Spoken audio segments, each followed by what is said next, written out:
हाँ ओवैसी को बना दे मोदी जी खातिर, मुसलमान खतरे में आ जाए। अरे जब तुमको आने के बाद हिंदू खतरे में, 70 साल में हिंदू खतरे में नहीं हुआ।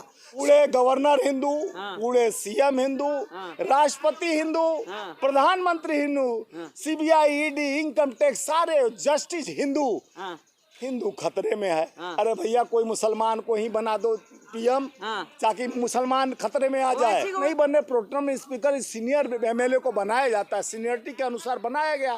टी राजा कह रहे कि मेरे बाद मेरा बेटा हिंदुओं को जगाएगा, नेतृत्व। नहीं, मोदी जी आए 2014 के बाद हिंदू खतरे में आ गया। मैं देखिए पूरे गवर्नर हिंदू, पूरे सीएम हिंदू, राष्ट्रपति हिंदू, प्रधानमंत्री Hindu, CBI, ED, income tax, सारे जस्टिस हिंदू, हिंदू खतरे में है। अरे भैया कोई मुसलमान को ही बना दो पीएम, ताकि मुसलमान खतरे में आ जाए। हाँ ओवैसी को बना दे मोदी जी खातिर, मुसलमान खतरे में आ जाए। अरे जब तुमको आने के बाद हिंदू खतरे में, 70 साल में हिंदू खतरे में नहीं हुआ। 70 साल में देश आजाद नहीं हुए बोले ना। 70 साल में सिर्फ 55 लाख करोड़ कर्ज हुआ था।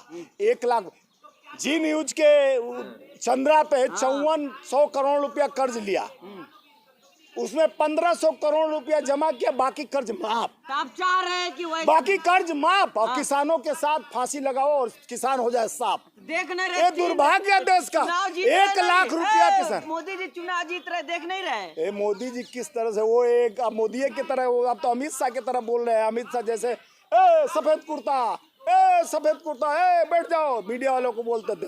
आज तो आप भी वही भाषा सीख गए। ओए अरे मेरा नाम स्वामीनाथ जायसवाल है भाई, राष्ट्रीय अध्यक्ष मजदूर कांग्रेस। ओ नहीं है मेरा नाम।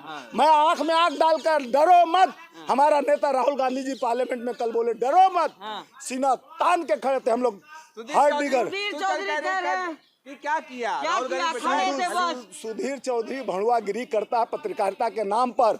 वो नपुंसक है। पत्रकारिता के नाम पर ऐसे आदमी को भद्दा दाग है जो दलाली करना जानता है। पत्रकार निष्पक्ष होता है, चौथा स्तंभ, देश का आधार, और निराधार बात करता है, और आधार का सिला खत्म हो चुका है। अब पत्रकारिता अब तक सांसद कांग्रेस का होता, मेन हेडिंग पर ये पार्लियामेंट में चलते रहा, ये देखो कांग्रेस का साजिश, ये देखो कांग्रेस। अरे अब काहे नहीं बोल रहे हो? मामा है तुम्हारा। ये मामा तो नहीं लगता है, प्रताप सिंह, जिसके यहाँ जांच नहीं हो रही है। अरे वो कह रहे राहुल गांधी बचाए क्यों नहीं, खड़े होने से कुछ राहुल गांधी का पूरा सेना बचाए। अमृतसर से अपने औजला साहब एमपी फट से झपट लिए दोनों हाथ से दोनों को।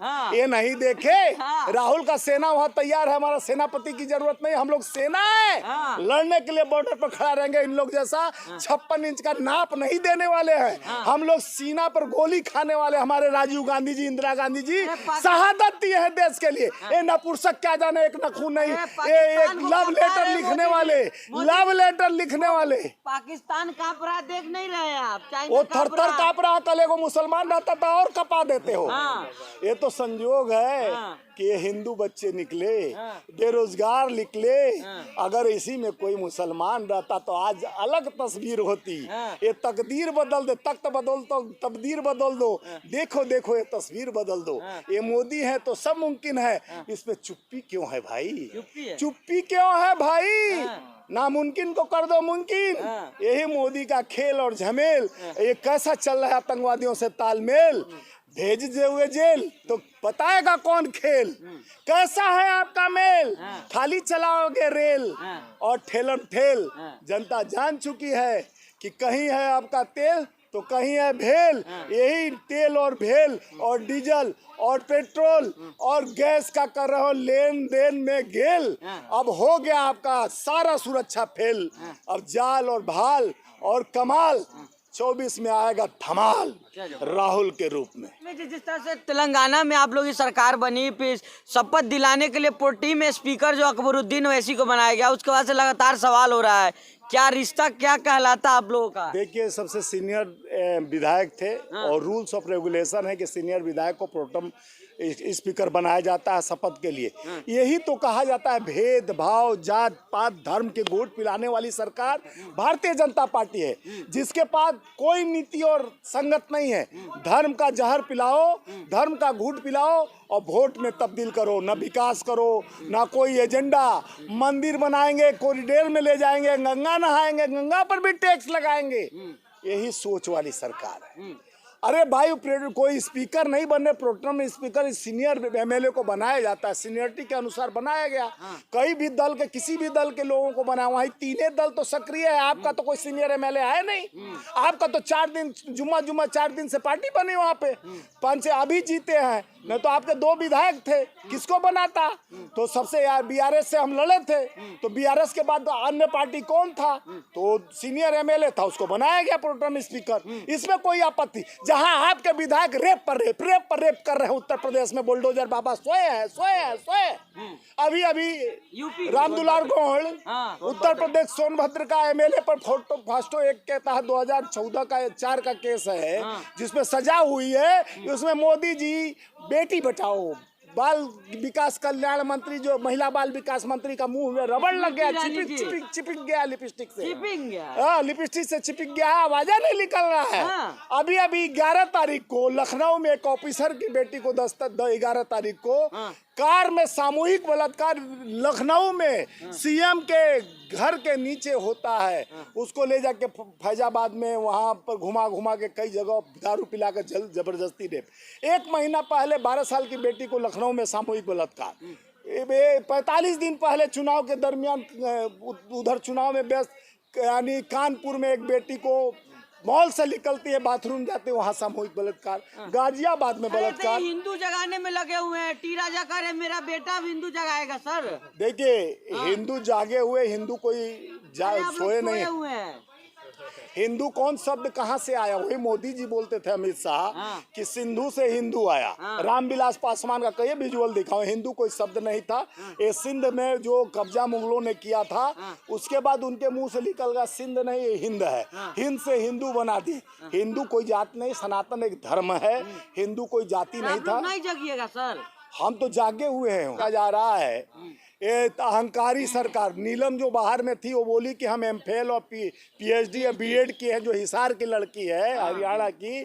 हरियाणा में भी गवर्नमेंट भाजपा की हरियाणा की बेटी बोल रही है कि हम लोग सब पढ़े हैं, कोई इंजीनियर क्या है, कोई बीए कर जो लड़का अंदर गया था वो बैटरी का गाड़ी चलाता था, वो सब अपने घर से बोले थे हम रोजगार के लिए दिल्ली जा रहे हैं। जो पुलिस के बयान में आया, तो रोजगार के लिए बेरोजगार होकर वो लोग बोले कि हम लोग बेरोजगार हैं। यानी सरकार को सचेत करने के लिए जिस तरह से तानाशाही देश में चल रहा है, देश में रोजगार के नाम पर कभी भी पार्लियामेंट में चर्चा नहीं होती है, महंगाई के मुद्दे पर चर्चा नहीं होता है, बेरोजगारी के चर्चे पर चर्चा नहीं होता है। तो हम लोग ये कदम उठाए और इसमें, और क्या बात है, अब तो उनका इंटेलिजेंट फेल है। जो पहले से एक तन्हाई नाम का कोई व्यक्ति था, जो चैलेंज किया था कि मैं घटना पार्लियामेंट में करूंगा, वो घटना हो जाता है। और ठीक 22 साल बाद इस घटना को अंजाम उसी तरीके बरसिकल था, जो शहादत हमारे जवानों ने दिया था पार्लियामेंट के अंदर, जो हमारे सांसदों के बचाने के लिए। स्वामीनाथ जी, अगर कांग्रेस के सांसद ने अगर ये पास किया होता, फिर क्या होता? देखिए, मैं वही मुद्दे पर आना चाह रहा हूँ, जो सिन्हा जी पास दिए, प्रताप सिन्हा ना, सिम्हा है, हम सिन्हा, प्रताप सिम्हा। तो प्रताप सिम्हा ने जो एंट्री पास दिया था, वो हरियाणा यानी कर्नाटका का और कहाँ का वो लड़के हैं, उनके देखिए विधान लोकसभा में जिस तरह से उनको होना चाहिए कि इस लोकसभा का बंदा को पहचान रहे हो कि नहीं पहचान, कैसे प्रमाणित कर को पास इशू करने के लिए दिए। पहला सवाल तो प्रताप सिम्हा से होना चाहिए। अगर सबसे बड़ा द्रोही है कोई, तो प्रताप सिम्हा है। भारतीय जनता पार्टी का एक भी एजेंडा में नहीं लाया गया, कोई पुलिस उसके यहाँ जाकर पूछताछ नहीं करती है। ये दुर्भाग्य है कि जिस लोकतंत्र में अगर वही कांग्रेस का, वही विपक्ष का सांसद रहता, तो आज पुलिस और ईडी इंटेलिजेंस का और सीबीआई का तांता लग जाता कहते, और वही मुस्लिम रहता, एक भी लड़का बंदा उसमें 6 में मुस्लिम रहता जो भिक्की और राखी पकड़ी गई जहाँ ये षड्यंत्र रचा गया, अगर वहाँ कोई मुस्लिम के घर में षड्यंत्र रचा जाता तो कहते आतंकी संगठन से ये ताल्लुकात रखते हैं, ये आतंकी हैं, देशद्रोही हैं। अब चुप्पी क्यों साधे अमित शाह जी और माननीय प्रधानमंत्री जी? देश का जनता सवाल पूछ रहे हैं आपसे। ये पूरे विश्व में इस चूक के ऊपर, ये चूक नहीं है, बहुत बड़ा चूक है। एक संसद देश का मंदिर, अगर उसमें एक पॉइजन लेके पहुंच जाता, उतना बड़ा 6 इंच से ऊपर का बोतल, जूता के अंदर संभव एक पत्थर पड़ जाए, एक टुकड़ा कोई चीज का पड़ जाए, नहीं चल सकता है, वो कैसे जूता के अंदर रख सकता है? जहां 6 लेयर का जांच होता है, एक पेपर नहीं ले जा सकते हैं, पेन नहीं ले जा सकते, आपके पूरे बॉडी को चेक किया जाता है, हाथ से चेक किया जाता है। पहले एंट्री करते हैं, वहां चेकिंग, रिसेप्शन पर चेकिंग, रिसेप्शन से बाहर जाते हैं चेकिंग, उसके बाद जाते हैं गेट पर, वहां चेकिंग, ऊपर जाते हैं वहां चेकिंग, बैठने जाते हैं वहां चेकिंग। 6-6, 7-7 लेयर चेकिंग के बाद लड़के पहुंच जाते हैं और उसके बाद जंप मारते हैं। अगर संयोग में उनके पास वो पॉइजन वाले वो रहता जो स्प्रे, तो आज क्या हाल होता।